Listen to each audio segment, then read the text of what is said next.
My name is Todd Brian Tucker. I know what you're thinking. Is that the name I was actually born with? No, it's not. The name I was born with was horrible and not me at all. Roscoe Bergen was the name I left behind when I faked my death. That name was just a reminder of how little I meant to my family and to the system. I was grateful to get out. I'm 25 now and have a decent apartment in Chicago, not far from Oak Street Beach, Chestnut Place. I work at a liquor store close by. I know I can easily get a higher paid job, but I actually enjoy working at the store, and I love my coworkers. I get a few strange people once in a while, but who doesn't working at a liquor store? On top of full-time work at the liquor store, I go to college full-time. Hey, I may love my store job, but I want to... It wasn't until last year that I learned vampires, werewolves, and witches exist. I was attacked by the suspect known as the Vampire Slasher, who turned out to be a real vampire.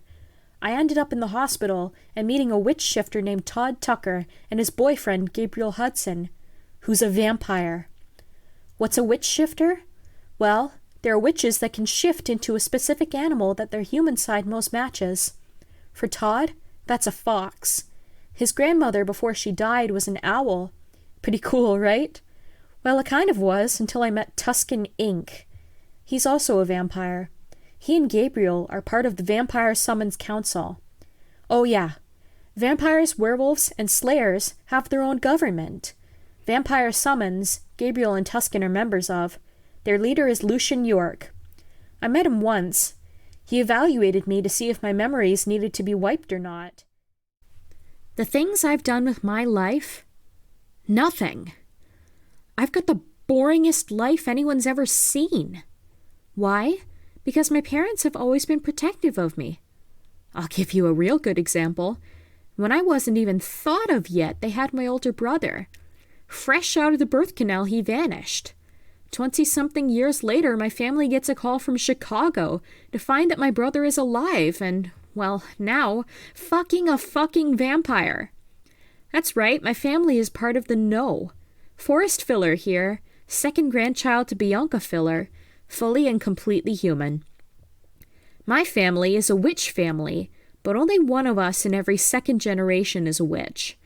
My grandmother had it, and then my older brother. Enough about him, though. This is my life we're talking about, not his. I didn't even know I had an older brother until that phone call, and that was a while ago. Grandmother had been in the area when he called, and she had... Being part of a council is stressful, especially when I'm the one slayer others turn to for their problems. Sometimes I wish I could take a month-long vacation and have someone else do the job for me.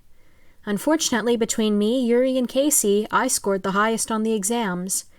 What are the exams, you ask? It's what us slayers have to do to gain a spot in the Slayer's Lair. Unlike werewolves and vampires, which are based on age, Slayer's Lair is based on knowledge. They have a strict age that a slayer can be a member of the council. I believe it's 50, but I'll have to check, and above adult, of course. The Slayer's Lair is a collective of slayers who deal with rogue vampires and werewolves. For example, Chicago had a vampire known as the Vampire Slasher who was wreaking havoc. Yuri and Bowen had been called in to help handle the situation along with Lucian York, who's the leader of Vampire Summons. Another incident I was a part of was also in Chicago with Forrest Filler.